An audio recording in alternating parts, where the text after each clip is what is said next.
تیسرا عمران وہ ہے کہ اگر وہ عمران نہ ہوتا تو دنیا میں کوئی عمران نہ ہوتا. وہ عمران کوئی اور نہیں بلکہ ہے سرکار عمران ابو طالب ابن عبد المطلب ابن ہاشم ابن عبد مناف ابن قصی ابن کلاب. وہ شجرہ طیبہ کے مالک. اللہ نے نشانی بتائی وہ آل عمران ہوگی جن کی ایک کی نسبت دوسرے کے ساتھ بعد از بعد ہے. تو موسیٰ کی نسل میں تو امامت نہیں آئی, عیسیٰ کی نسل میں تو امامت نہیں آئی. یہ عمران ہے ابو طالب جن کا ایک کے بعد ایک بیٹا امام ہے, جن کا ایک کے بعد ایک بیٹا امام ہے. ابو طالب کے 12 بیٹے امام ہیں. پہلے علی, آخری مہدی. جو ان 12 کے علاوہ کسی کی امامت کے بارے میں سوچے تو گھڑی بھی اس پر لعنت کر کے کہتی ہے 12 کے بعد تو پھر ایک ہی آتا ہے. آپ سب سلامت رہیں, آپ ہمیشہ زندہ باد رہیں. میرا مولا تمہیں سلامت رکھے. مل کے بولو حیدری. یہ ایک کے بعد ایک امام. علی کا سلسلہ حسن سے, حسن مولا کا آقا حسین سے, آقا حسین کا سید الساجدین سے, پھر سلسلہ ہے ولی العصر تک. لیکن اس سلسلے کو توڑنے کی امت نے بڑی کوشش کی. جب ان سے سلسلہ امامت نہیں ٹوٹا تو جن سلسلوں سے امامت آپس میں جڑ رہی تھی انہوں نے چاہا کہ ان سلسلوں کو مٹائیں. حسن اور حسین امام کی امامت صرف امامت نہیں, یہ قاسم کے ذریعے رشتہ داری میں بدلے گی. لیکن امت کو یہ بات پسند نہیں آئی کہ بھائی کی بھائی کے ساتھ رشتہ داری دوہری ہو جائے. تبھی تو غریب قاسم کو سہرے باندھ کے کربلا میں کھڑا تھا, کیونکہ عرب کے قبیلوں میں رواج تھا کہ جہاں جس گھر میں شادی کی خوشیاں ہوں وہاں پر حملے کو مؤخر کر دیا جاتا ہے, ٹال دیا جاتا ہے. کائنات میں مظلوم حسین نے بتایا جب نبی کے نواسے کی باری آئی عرب والوں نے سارے اصول ہی بدل دیے. جس بات پر عرب والے عمل پیرا ہوتے تھے, یہ مہمان کو امان دیتے تھے, انہوں نے اصول بدل دیا. یہ عورتوں کو اسیر نہیں کرتے تھے, اصول بدل دیا. یہ بچوں کو مارتے نہیں تھے, انہوں نے اصول بدل دیا. یہ صحرے والوں پر حملہ نہیں کرتے تھے, انہوں نے اصول بدل دیا. کیونکہ ان کو اپنے اصولوں سے محبت نہیں, انہیں علی کی ولایت سے دشمنی تھی. شروع کر رہا ہوں مصائب اسی فکرے کے اندر. انہیں دشمنی تھی ولایت علی کی.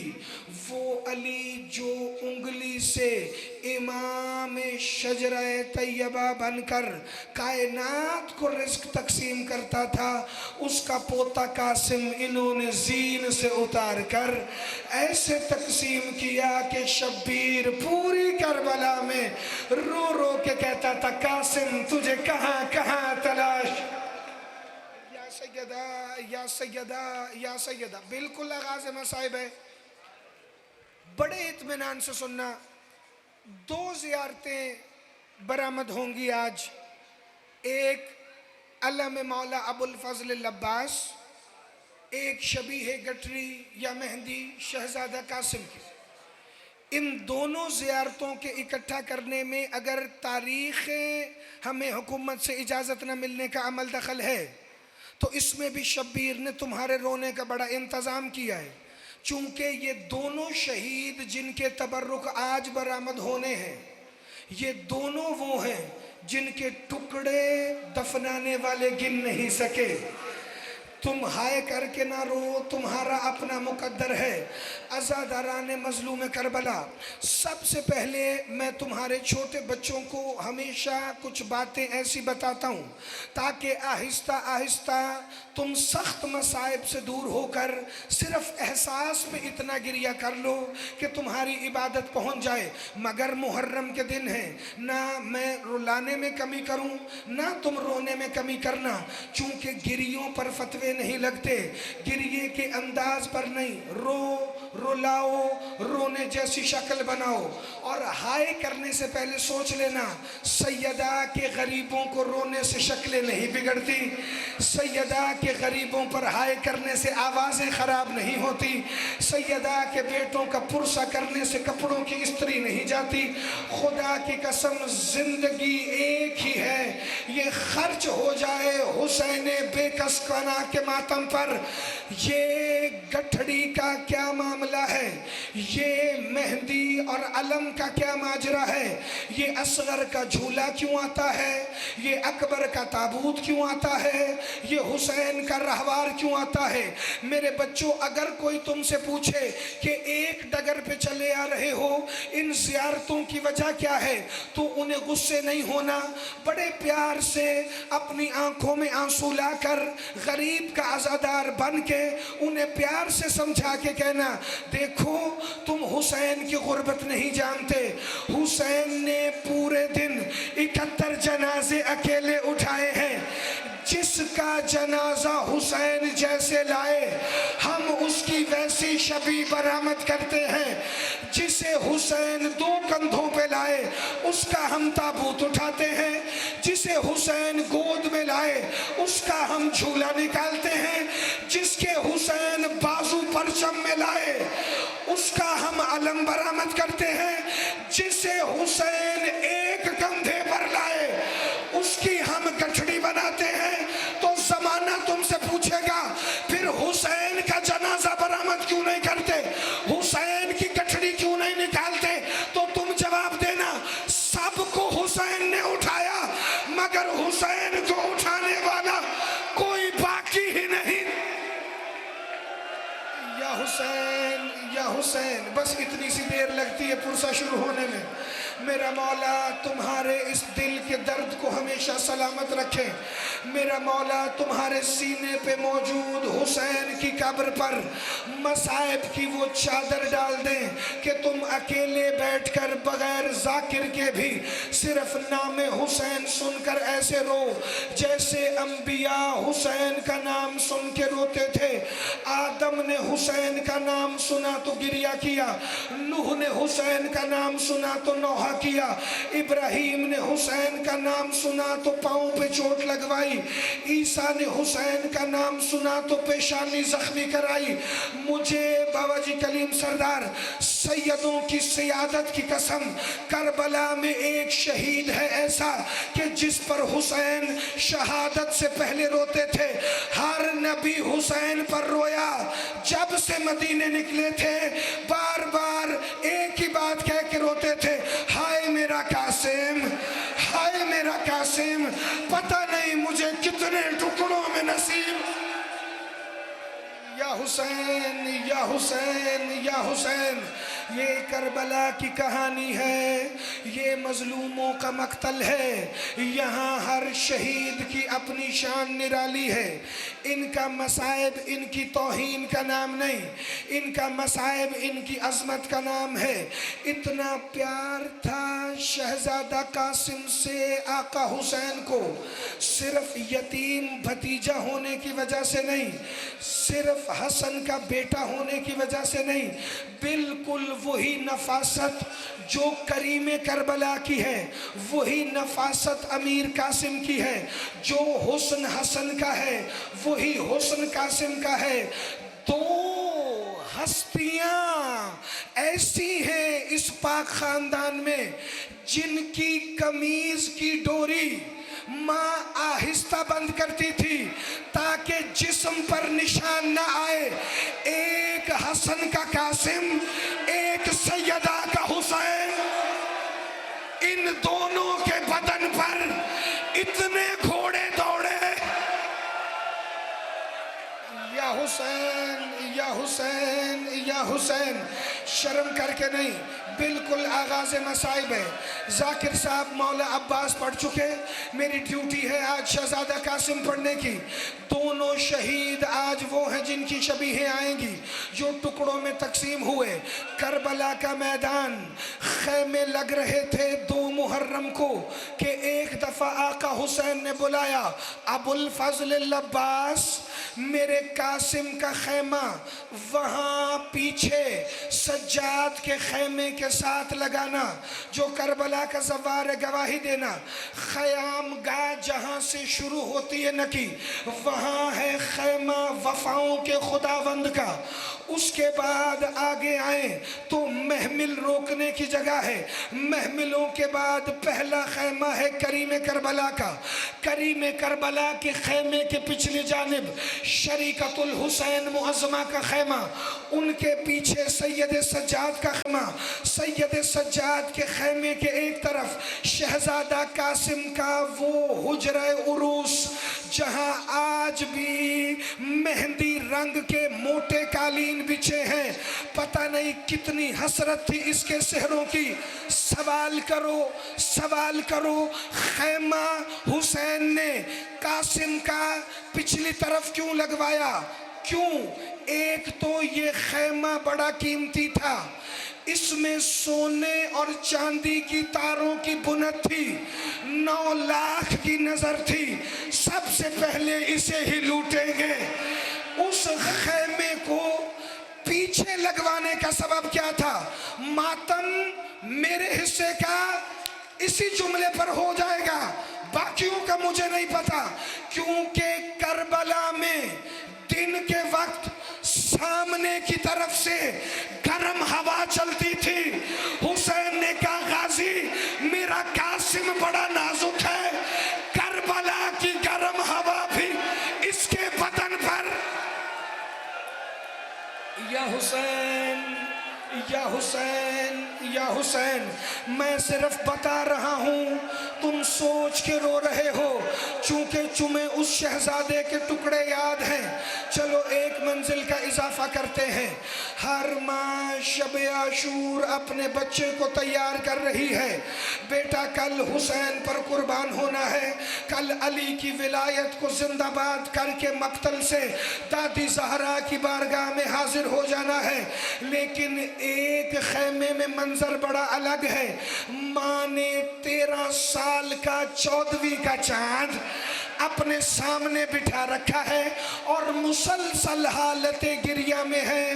مادر شہزادہ قاسم کا میں بنو ثقیف کی شہزادی ہوں، میں نے آج تک تیرے خاندان سے کچھ نہیں مانگا. میرے پاس آپ امانت بن کے آئے اور میں کفو بن کر لائی گئی ہوں اس خاندان میں. زمانہ نہ سمجھے کہ ان کی مائیں غیر سید ہوتی ہیں. بی بی کہتی ہے قاسم میرا حق ہے نا تجھ پر. قاسم کہتا ہے میں امام کا ولی بیٹا ہوں، لیکن ماں میری جنت تو تیرے قدموں تلے ہے. آپ حکم فرمائیں، حکم کیا ہے؟ کہا قاسم میں نے تجھے باپ کے سائے کے بنا پچھلے 9 سال پالا ہے. جب حسن کی شہادت ہوئی تو آپ 4 برس کے تھے. قاسم میں ایک بات کرنا چاہتی ہوں، سب ماؤں نے بچے باپ کے سائے میں پالے ہیں، لیکن میں نے تجھے اکیلے پالا ہے. میں حسن کی ہمسر سیدہ ام فروا تمہیں وصیت کر رہی ہوں کہ میری قربانی سب سے الگ ہو. کہا ماں وہ کیسے؟ کہا ہر کسی کا جنازہ ملے، تیرا جنازہ حسین کو 2 کندھوں پہ بھی. یا حسین یا حسین یا حسین، میرا مولا تمہیں سلامت رکھے. چلو جس نے آج گریہ نہیں کرنا وہ آج کا گریہ بچا کے کل علی اکبر کے لیے رکھ لے، لیکن اگلے جملے پر ہو نہیں سکتا. ہاتھ ماتمی کا ہو اور سینے پہ نہ آئے. دنیا میں جنازوں کے اصول ہیں، کم از کم 4 کندھوں پر جنازہ آتا ہے. یہ واحد کربلا کا غریب حسین ہے جس نے ہر لاشا 2 کندھوں پہ اٹھایا. لیکن حسین سے بڑا غریب ہے قاسم جو 1 کندھے پر پورا آ گیا. شبیر کو میدان سے جتنا ملا. یا حسین یا حسین یا حسین. مجھے 1-2 باتیں تمہیں سمجھا کے پڑھنی ہے. خیموں سے رخصت کا وقت تھا شہزادہ قاسم کا. سارے جانتے ہو اجازت کیسے ملی؟ بازو پہ ایک نامہ بندھا ہوا تھا. امام ضامن حسن مجتبی بنا کر قاسم کے بازو پر. اس میں لکھا تھا کہ لڑنے کی اجازت دیں. صرف یہ نہیں لکھا تھا. آج میں تمہیں اس میں لکھا جملہ بتاؤں جو میں نے عربی مقتل میں پڑھا ہے. اس میں لکھا تھا اے حسین تو ہے محسن توحید. میرا دل تھا کہ میں کربلا میں ہوتا, میں اپنی جان حسین تجھ پر فدا کرتا, مگر میں نے قاسم کو لکھ دیا ہے صرف اپنا بدن نہیں اپنی روح بھی حسین پر قربان کرنا. میرا قاسم تیرے لیے حاضر ہے. عزادارو وقت ہو گیا رخصت کا. ایک رات کی دلہن اپنی ہمسر جناب بنت حسین کے پاس آئے اور آ کر کہنے لگے چچا کی بیٹی تیری میری آخری ملاقات ہے. وہ رو کے کہتی ہے امیروں کی باتیں بڑی ہوتی ہیں, تو امیر کا امیر بیٹا ہے, میں غریب کی غریب بیٹی ہوں. کل مقتل سے ہر کوئی, میری مائیں بہنیں بیٹیوں کے ماتم کا فکر ہے بھائی, کل مقتل سے ہر کوئی اپنے وارث کی لاش کسی نشانی سے پہچانے گا. کوئی بہن بھائی کی انگلی سے پہچانے گی, کوئی ماں سینے کے سوراخ سے پہچانے گی, کوئی ماں زخمی گلے سے پہچانے گی. قاسم مجھے بتا دے تیری دلہن تیرا لاشا کیسے پہچانے؟ کہ چچا کی بیٹی میرا لاشا گٹھڑی میں ہوگا, گٹھڑی حسین گنج شہیدہ میں لائیں گے. اگر تو نے مجھے پہچاننا ہے میرا ایک کٹا ہوا ہاتھ تجھے پتھروں کے نیچے ملے گا, وہیں سے سلام کر کے یا حسین یا حسین یا حسین. شرم کر کے نہیں بھائی, جسے جلدی ہے وہ بھلا ہائے کرتا ہوا پنڈال سے جائے, جسے جلدی کوئی نہیں ہے وہ میری طرف دیکھے. یہ ذاکری کا جملہ نہیں, حبیب اللہ کاشانی نے عربی مقتل میں لکھا ہے. قاسم نے وشمس والا کپڑا وضحا کی کلائیوں سے ہٹایا اور کہا یا بنت امّے, اے میرے چچا کی بیٹی, ہاذہی رد المقطوعہ, یہ میری کلائیاں دیکھ لے, کل یہ انہیں کاٹ ڈالیں گے, کل یہ مجھے نہیں چھوڑیں گے. عزادارو شہزادہ قاسم سوار ہوئے. 13 سال کا 14ویں کا چاند باہر آیا. حمید بن مسلم کہتا ہے قاسم کے بدن پہ زرہ نہیں, ایک سفید رنگ کا باریک کرتا تھا کہ جس میں سے قاسم کا بدن نازنین نورانی ظاہر ہو رہا تھا. شبیر نے اٹھا کر سوار کیا زین پر, لگام قاسم کے ہاتھوں میں پکڑائی. ایک ٹیلے پر عباس کھڑے ہو گئے, ایک ٹیلے پر حسین کھڑے ہو گئے, اور ایک ٹیلے پر انہوں نے کھڑے ہو کر دیکھنا شروع کیا اور جناب فضا سے کہا جب تک غازی مجھے دیکھے میں آپ کو دیکھوں, آپ خیموں میں خبر دینا. وہاں قاسم کا پہلا حملہ ہوا.